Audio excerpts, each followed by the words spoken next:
Mirad la pantalla. ¿Quién se ha enojado esta semana? A ver, venga, ¿quién? Venga, no seas tímido. No, baja la mano. ¿Quién no se ha enojado esta semana?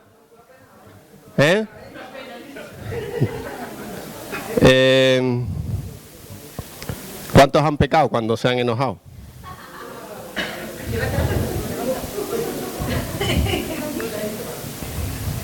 Hay pocos, ¿eh? Yo soy uno de esos, de que... Vale, yo sé que usted es más santa que yo, perdóneme, hermana. Yo he pecado. Vale, me he enojado y he pecado. Lo siento, tengo que reconocerlo. Si no me queréis como pastor, os lo siento, es así la vida. Ahora también dice la palabra de Dios, a los mentirosos no heredarán el reino de los cielos. Qué bueno es aprenderse la Biblia, ¿eh? Fíjate. Yo llevo 2 semanas peleando con Dios. Pero me encanta esto del enojo, porque lo hacemos. Y por eso he puesto, esto no es obra mía, lo he cogido de internet, esta imagen. Yo tenía otro título, pero cuando siempre busco imágenes sobre el título que voy a predicar, y cuando puse el título del cual yo tenía puesto, me salió esto, digo, uy, esto está perfecto. Cambié la foto, porque había otra foto de otro niño, me gustó más esta foto. Pero mi título que yo tenía era enojado por la gracia de Dios. ¿Qué te parece? Enojado por la gracia de Dios. Qué bonito, ¿no? ¿A qué te gusta más ese título que este? Ninguno de los dos me gusta. Pero bueno, era lo que había en internet. Pero cuando estamos en esta situación de enojo, de enfado, de cabizbajo, pues nunca pensamos racionalmente, no funcionamos bien nuestra cabeza y sobre todo no vamos en buena dirección cuando estamos alterados. No sé si te ha pasado. Estoy estudiando este curso de Irene, que es de terapeuta familiar, y ahora estamos con un libro, que es un rollo el libro. Es un rollo el libro. Pero se llama Fundamentos Biológicos de la Psicología. Fundamentos Biológicos de la Psicología. Un rollo de libro. Un tostonazo así. Todavía no he terminado los deberes para el próximo sábado que tengo la clase. Pero interesante en esto, pero no he cogido esto de ahí, sino de otra fuente. Dice que hoy se sabe, por razones medibles, que se han medido, razones físicas que se han medido, de cómo el enojo o la ira descontrolada afecta a nuestra capacidad racional. Porque cuando estamos enojados o airados, nuestra adrenalina fluye mucho más rápido y nuestra fuerza aumenta un 20%. Por eso algunos cuando se enojan... ¿No has visto eso? A veces cuando se enfadan, ¿qué hace? Por eso en algunas casas donde hay jóvenes hay algunas puertas que están rotas. No es por eso. Pero dice que cuando uno se enoja, nuestra adrenalina aumenta un 20% de nuestra fuerza. Kevin? Imagínate cuando estás cabreado, 20% más. Eres un 120% más. Dice que el hígado bombea más azúcar al torrente sanguíneo y manda más oxígeno al corazón y los pulmones. Fíjate lo que esto está diciendo, ¿no? Todo se está hinchando. Las venas, ¿has visto a gente enfadada? Como las venas, las de la cabeza, si es calvo como yo. Las venas se agrandan y el fluido de la sangre que lleva al cerebro para resolución de los conflictos disminuye. La sangre que debe llegar al cerebro disminuye. Por eso no somos racionales. Somos muy animales cuando estamos enojados. El estrés se desvía una mayor cantidad de sangre a las extremidades del cuerpo. Eso quiere decir que estamos en una condición emocional, racional débil, pero tiene otro efecto, que es que toda esa adrenalina, todo ese poder se nos van a las extremidades y por eso somos tan fuertes nuestras extremidades, aunque nuestra cabeza no piensa. Y por eso somos tan violentos cuando estamos enojados. En mi familia lo saben perfectamente y muy bien que lo saben. Y no soy el más santo de esta clase, ya lo sé. Y las personas, aunque en este estado estamos más preparados para la pelea, también damos más puñetazos al aire. Por eso cuando alguien está enfadado, ¿sabe lo que los orientales, no? Porque dice sí. Ah, que tú eres oriental. Ella será por Alimei. Los orientales, cuando están enseñando artes marciales, dice la mente, controla tu mente, relájate. ¿Por qué? Porque si controlas tu mente, tus extremidades van a estar ligeras, pero también van a estar bien dirigidas, ¿no? Qué guapas vienen las dos bien vestidas iguales. ¿Eh? La madre y la hija, guapas. Y en la escritura pues encontramos estos acontecimientos y personajes de estos. Hoy vamos a hablar de uno que encontramos en la historia. En la historia de la escritura encontramos un hombre que trabajó durante más de 40 años. Trabajo duro, complicado. Llevar a un pueblo a la tierra prometida. Y todo este trabajo duro, todos estos años de trabajo para Dios, llevando a este pueblo, para al final ser rechazado. No entrar en la tierra prometida. ¿Por qué? Por no controlar su ira, por no controlar su enojo. Y me refiero, por supuesto, a Moisés. Y muchos seguro que no verían en Moisés un hombre de estas características, iracundo, ¿no? Sin control. Pero si lees la escritura te das cuenta desde el principio cómo Moisés actuó. Un hombre que entregó o recibió las primeras tablets de la historia con los 10 mandamientos allí en el monte. Sí, las tablets las inventó Dios, no las inventó Microsoft ni Bill Gates. Las inventó Dios, se las dio a Moisés en el monte, las 2 tablets de piedra. En aquel entonces pues no había internet. Y esa historia la encontramos en las Escrituras, en el libro de Números, una historia donde tenemos mucho que aprender de Moisés y de lo que Dios hace en nuestra vida y de cómo el enojo afecta a nuestra vida diariamente, a nuestras relaciones y sobre todo a nuestra relación con Dios y olvida de dónde Dios nos ha sacado. Vamos a leer Éxodo, capítulo 20, los primeros 13 versículos. Necesito un voluntario que venga hasta aquí y lea estos versículos.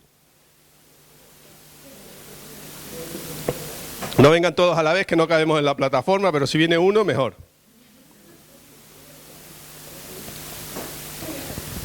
Gracias por los voluntarios. Dice la palabra de Dios. Llegaron los hijos de Israel, toda la congregación, al desierto de Sin, en el mes primero, y acampó el pueblo en Cades. Y allí murió María, y allí fue sepultada. Y porque no había agua para la congregación, se juntaron contra Moisés y Aarón. Estamos en Números, capítulo 20. Vale, perdón otra vez. Números, soy fácil para pedir perdón. Ya había yo un murmullo. Números, capítulo 20, del 1 al 13. Estabais todos perdidos. Muy bien, eso quiere decir que... Éxodo 17 a lo mejor hubiese gustado más, pero Números 20 está bien. Números 20. Llegaron los hijos de Israel, toda la congregación, al desierto de Zin, en el mes primero, y acampó el pueblo en Cades, y allí murió María, y allí fue sepultada, porque no había agua para la congregación. Se juntaron contra Moisés y Aarón. Y habló el pueblo contra Moisés, diciendo, ojalá hubiéramos muerto cuando perecieron nuestros hermanos delante del Señor. ¿Por qué hiciste venir a la congregación de Jehová a este desierto? ¿Para que muramos aquí nosotros y nuestras bestias? ¿Y por qué nos has hecho subir de Egipto para traernos a este mal lugar? No es lugar de sementera, de higueras, de viñas, ni de granadas, ni aún de agua para beber. Y se fueron Moisés y Aarón de delante de la congregación a la puerta del tabernáculo de reunión, y se postraron sobre sus rostros, y la gloria del Señor apareció sobre ellos.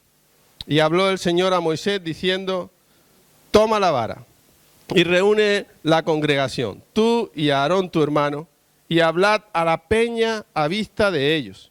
Y ella dará su agua, y le sacarás agua de la peña, y darás de beber a la congregación y a sus bestias.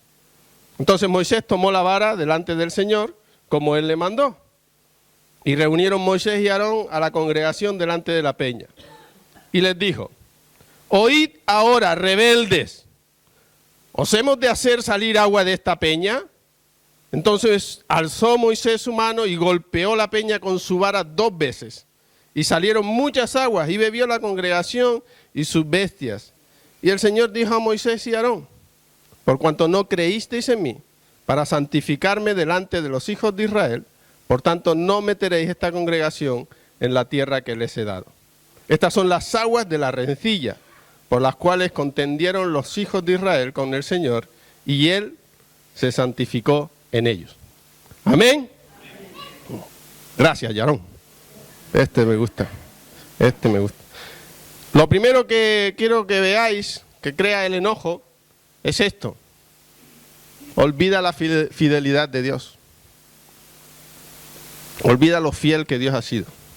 ¿Sabes? Estamos hablando de una generación que fue la que sobrevivió en el desierto.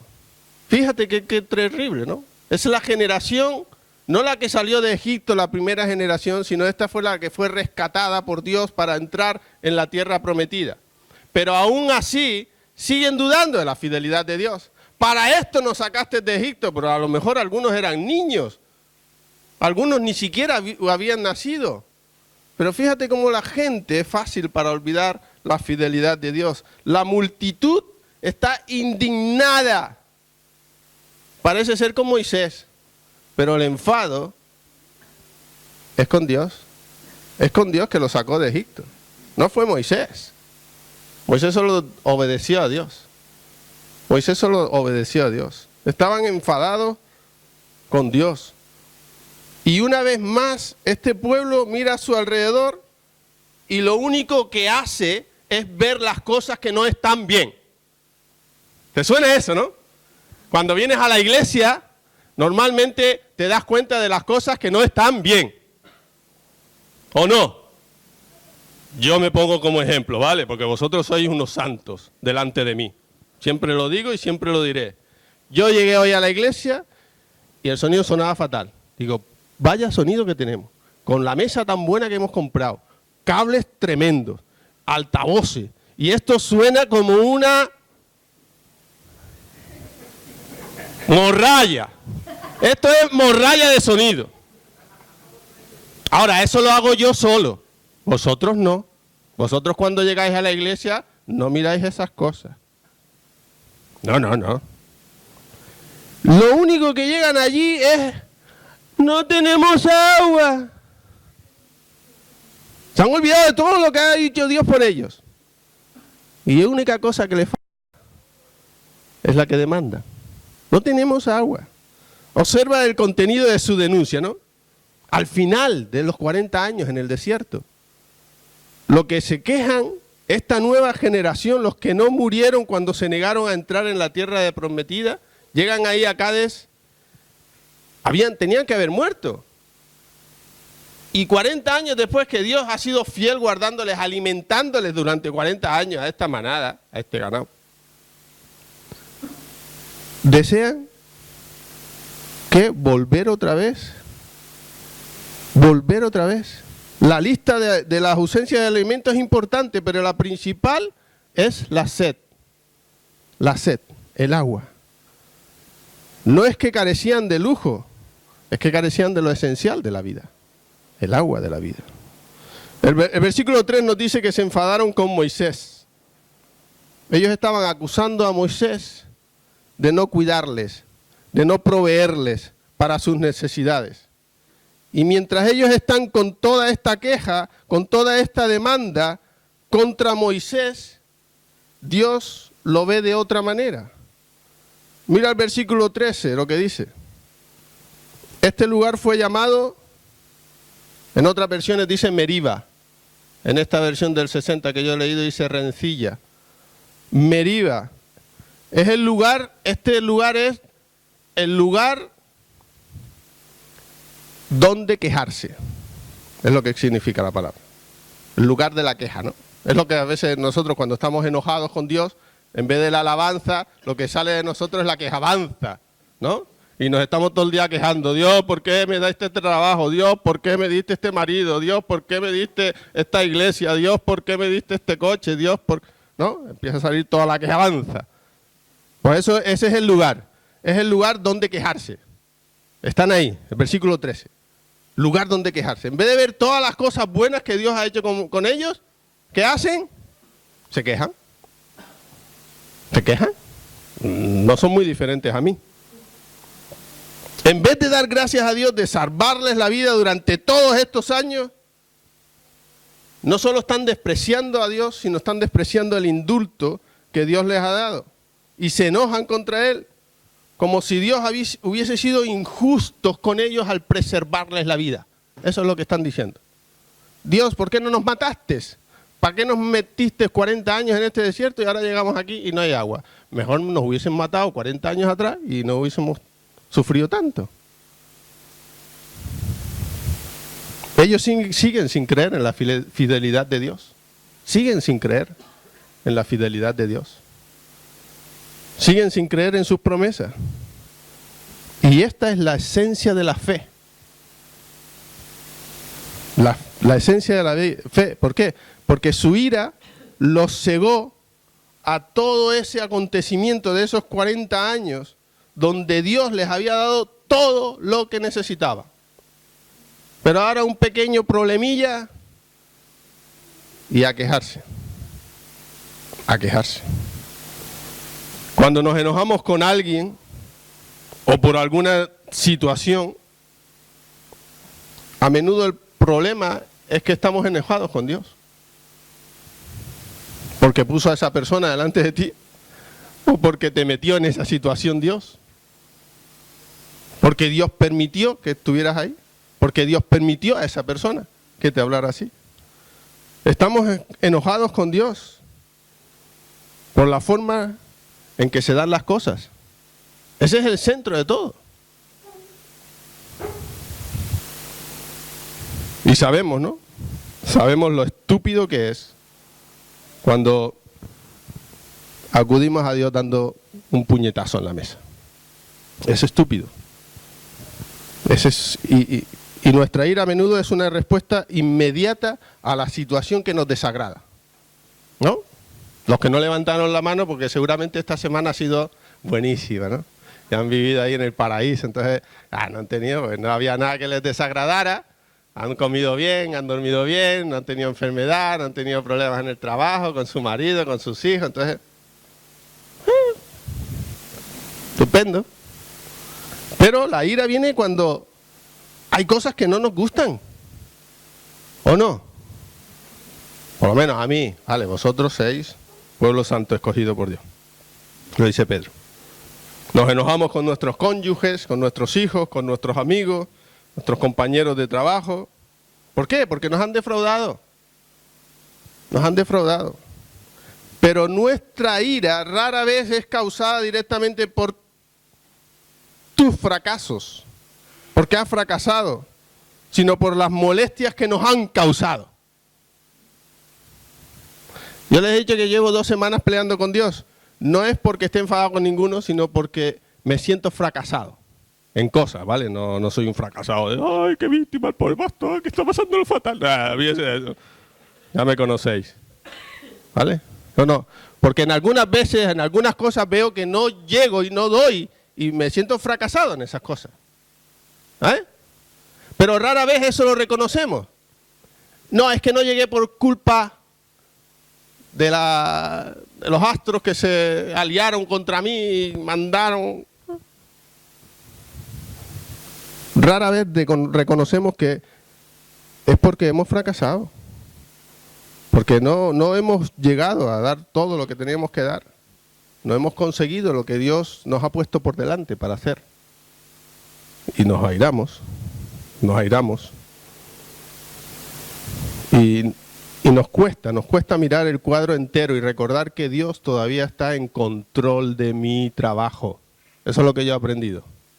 Que Dios tiene una visión más amplia que yo y que Él está en control de mi trabajo. El trabajo que yo hago por ahí. Dios está en control. Y eso me ayuda a seguir confiando en su fidelidad. A pesar de lo que pueda haber a mi alrededor, a pesar de cosas que no fluyan como a mí me gustaría que fluyeran. Pero Dios sigue estando en control y constantemente debemos volver a esas verdades individuales pero fundamentales en la vida, en nuestras vidas. Dios es soberano y Dios es misericordioso. Él tiene un plan perfecto. Su voluntad es buena, agradable y perfecta. Así que yo voy a confiar en Él. Aunque a veces, es verdad, paso situaciones chungas, malas. Para decirlo en términos simples, es como cuando los niños pequeños dan gracias por los alimentos cuando te sientas a la mesa, ¿no? Y los niños son muy sencillos, pero tan profundos, ¿no? Dios, cuando ellos van a orar, dice: Dios, gracias por estos alimentos, tú eres grande, tú eres bueno. Amén. ¿Tenía hambre el niño? No. Estaba reconociendo en su humildad, en su desconocimiento a veces tan grande, que verdaderamente Dios es el único grande, que el único bueno es Dios, que fuera de Él no hay otro bueno como Él. Nuestra vida cristiana será más llevadera cuando recuerdes quién es Dios, que a veces nos olvidamos. Cuando olvidamos estas verdades tan simples, es fácil que nos enojemos, porque queremos ponernos en otro lugar. Pero, déjame que cambie la diapositiva para el segundo piso, el segundo de esto. ¿Qué pasa con la ira cuando como una pregunta aquí que antes del segundo punto porque ahora vamos a hablar de la gracia, ¿no? Pero, ¿qué pasa con la ira cuando estamos en lo correcto? ¿Estás enojado y has tenido razón? ¿A que sí? Todos los días. ¿Quién tiene la razón cuando te enfadas? Yo. Mi mujer es que no me entiende. Es que mi jefe, es que mi hijo, es que mi marido, es que mi suegra. Bueno, la suegra está en Canarias, déjala allí. Imagínate a Aarón y Moisés ahí, tumbados en la tierra, delante del tabernáculo de Dios. Ahí, inclinados totalmente, en su rostro en la tierra, dice la palabra de Dios. Pasando un duelo. Fíjate que es tremenda esta historia de Moisés. Tienes que saber el momento psicológico cuando están Moisés y Aarón. Acaba de morir su hermana María, hemos leído en el texto. O sea, que están de duelo, su pueblo está enfadado con él, le está echando la bronca, y Moisés y Aarón, ¿qué hacen? Van al tabernáculo. Se tiran ahí, su cabeza ahí, al polvo de la tierra, a orar con Dios. Y me imagino porque, no por vosotros, sino por mí mismo, me imagino a estos dos preguntándole a Dios qué tipo de castigo les iba a enviar a este pueblo. Ellos están en duelo. ¿Tú conoces a alguna persona en duelo? Pasa fatal cuando acaba de fallecer un familiar muy querido, como era María para ellos, una profeta, era una que le llevaba la alabanza, ponía a todo el pueblo a cantar y a bailar. Esa es la situación donde está Moisés y Aarón. Están sufriendo, y encima de sufrir por la muerte de su hermana, viene todo este pueblo a quejarse. Ponte en su lugar. ¿Cómo estarías? ¿Danzando? Ponte en su lugar. Pero ellos están ahí, y yo me imagino que ellos están, porque conocen a Dios, ¿qué tipo de castigo les vas a enviar? ¿Unos rayos?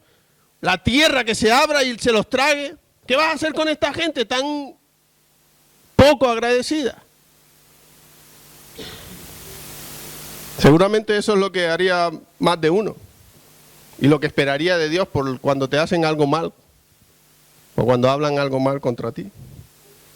Y es verdad, Dios no acepta el pecado, así que debe castigar al pecador. Pero Dios no acepta el pecado. No acepta el pecado. Y eso es verdad, pero no debemos olvidarnos en la forma en la que Dios trata con el pecado, que es muy diferente a como nosotros trataríamos. Acuérdate de tu pecado. No trata igual. Si nos olvidamos de la gracia, la ira va a volver a nuestra vida. Y eso es exactamente lo que pasó. Segundo punto, esto. El enojo olvida la gracia de Dios.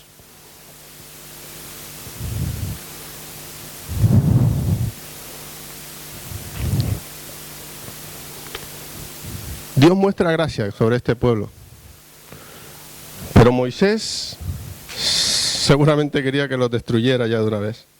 Observa lo que Dios le dijo a Moisés. Versículo 8.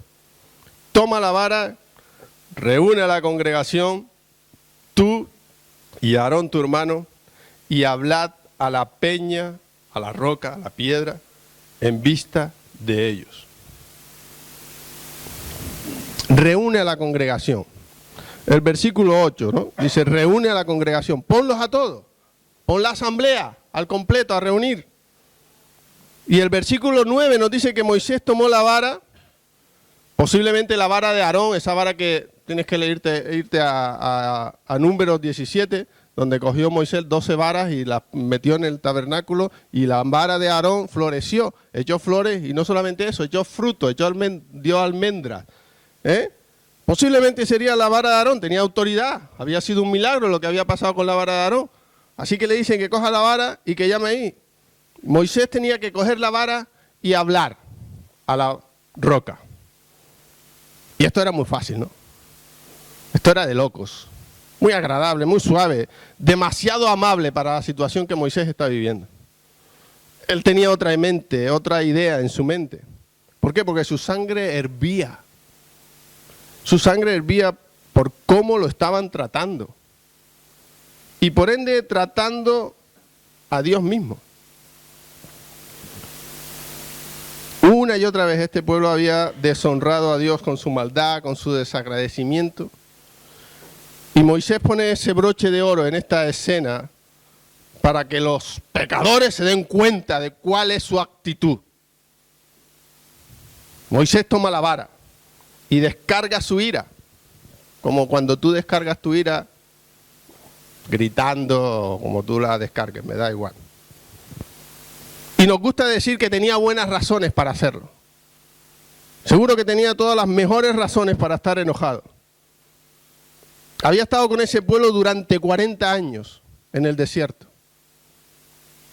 llevándoles, aguantándoles, soportando. Si crees que es difícil trabajar con un niño rebelde, un niño que piensa que no, ¿no?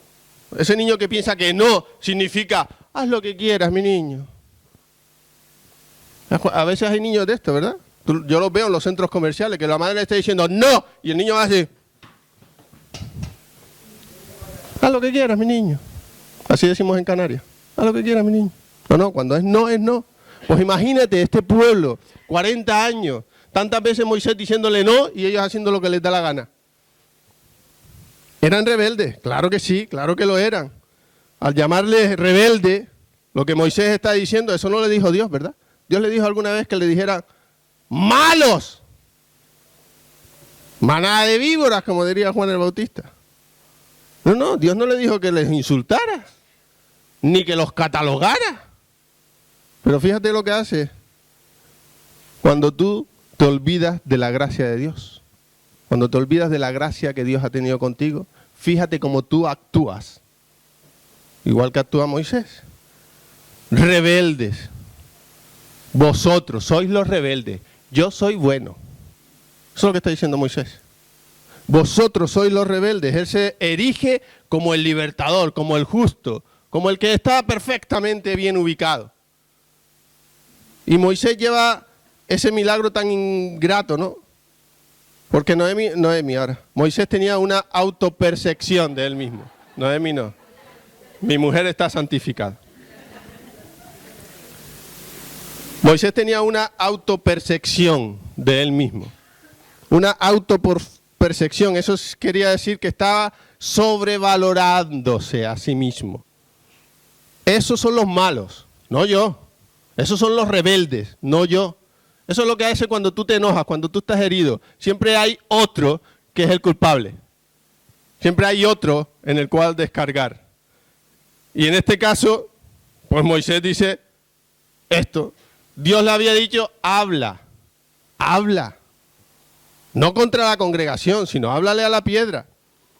Y esto es lo que sucede cuando hablamos lo que no es de Dios. Y es que olvidamos nuestro propio pecado. Y se convierte en una ira que está fuera del lugar porque nos creemos mejor que el otro. ¿O no? Bueno, me pasa a mí, vale, ustedes no.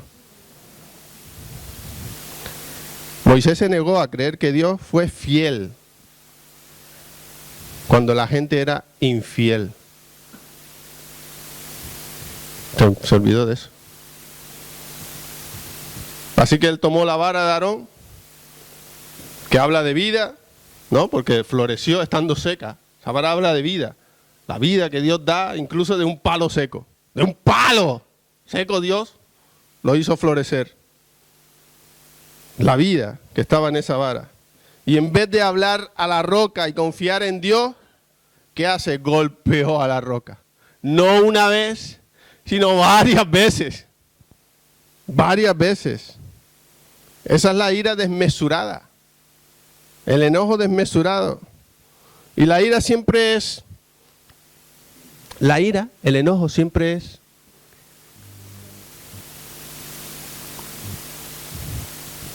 la consecuencia de algo más profundo.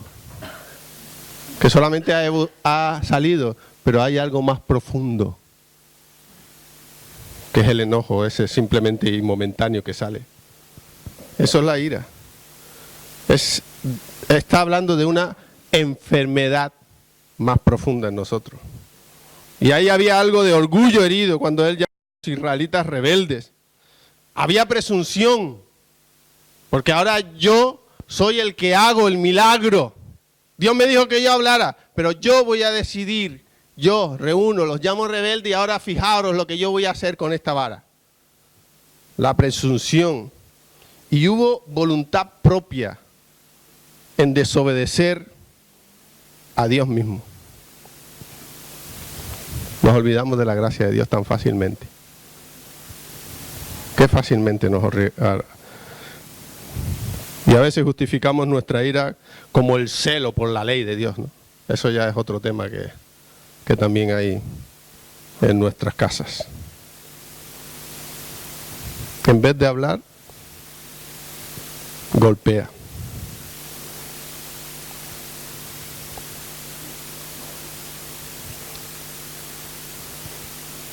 Tercero, estamos terminando. Os veo nerviosos. El enojo desconfía de la santidad de Dios. ¿Cuál es el problema de la ira? Del enojo, ¿cuál es? Para Moisés, su ira por el pecado de los israelitas lo hacía parecer a él tan santo y justo, pero realmente estaba rechazando la santidad de Dios y sustituyéndola por su propia justicia. ¿Cuándo Moisés no trató a Dios como santo? ¿Cuándo? ¿Cuándo no trató Moisés, a Dios como santo? Pues cuando desobedeció las instrucciones que Dios le había dado.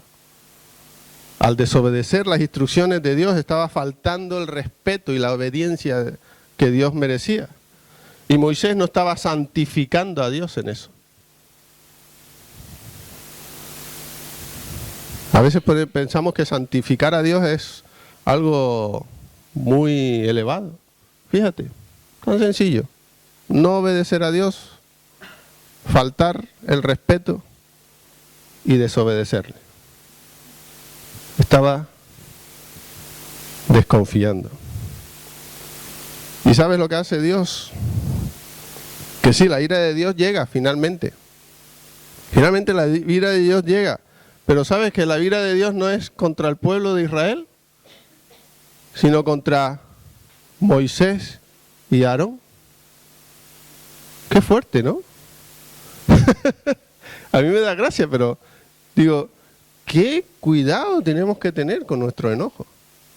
Fíjate, ¿quién recibió el castigo? Los líderes. Moisés y Aarón. A veces siempre decimos, no, es que Moisés no entró en la tierra prometida. Aarón tampoco. Ninguno de los dos. Era su mano derecha, Aarón. La mano derecha de Moisés. Caía uno, caía el otro. Fíjate, qué terrible, qué horrible que este detalle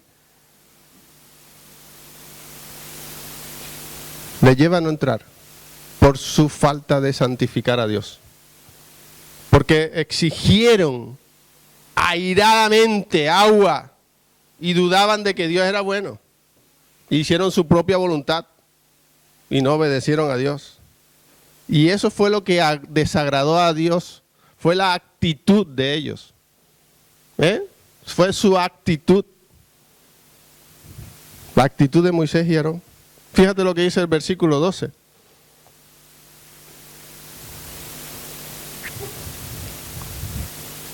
Es que me encanta, porque yo lo tengo en mi versión. Os lo leo en mi versión. Tú no confías en mí lo suficiente como para honrarme y santificarme, por cuanto no creíste en mí para santificarme. Versículo 12 dice, por cuanto no creíste en mí para santificarme delante de los hijos de Israel, por tanto no meteréis esta congregación en la tierra que les he dado. No meteréis. Aarón y Moisés, los dos, se quedaron sin entrar. Moisés y Aarón delante del pueblo no santificaron al Señor y por lo tanto, por esa falta de confianza en las promesas de Dios, demostraron ser impedimento para la manifestación y el poder y la santidad de Dios.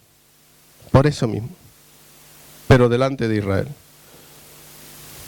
Y cuando esto pasa, es lo que Dios ha determinado. Los líderes pierden la capacidad para dirigir al pueblo.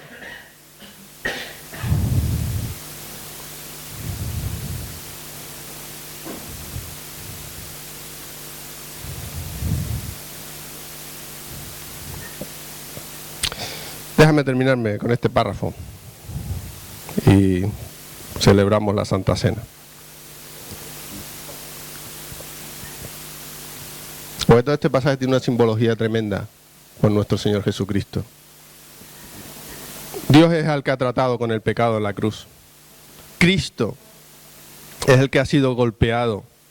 Y todo lo que tenemos que hacer es creer en Él, confiar en su santidad y saber que estamos seguros en Cristo.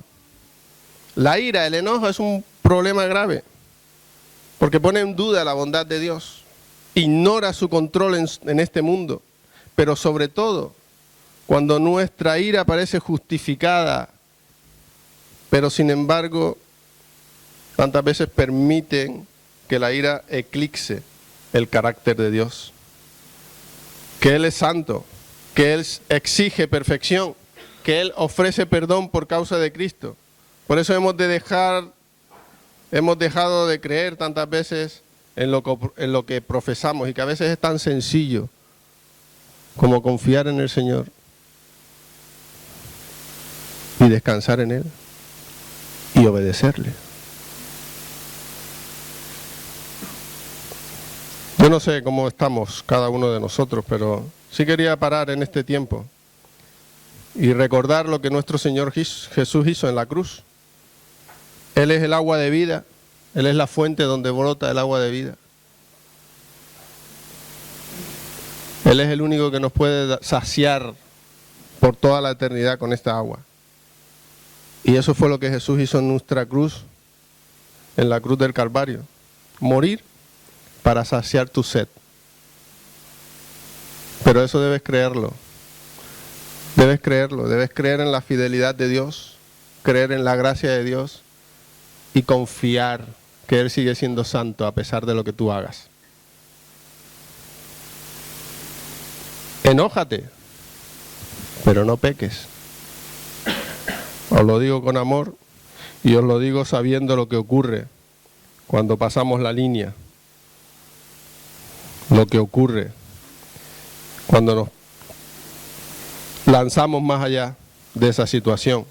Y cuando ese enojo permanece en nosotros constantemente, ¿sabes? Eso indica que hay algo más profundo que necesita ser sanado. Necesita ser restaurado por Dios. Oremos a Dios y compartamos estos elementos. Hoy que tenemos aquí, como no es normal... bueno, es que tenía aquí una cosa bonita. Tenía aquí a mi niño. Eso. ¿Eh?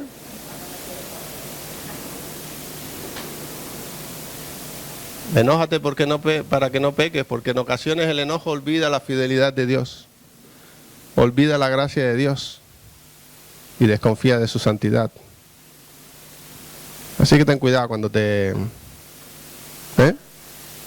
no entres en estas posiciones.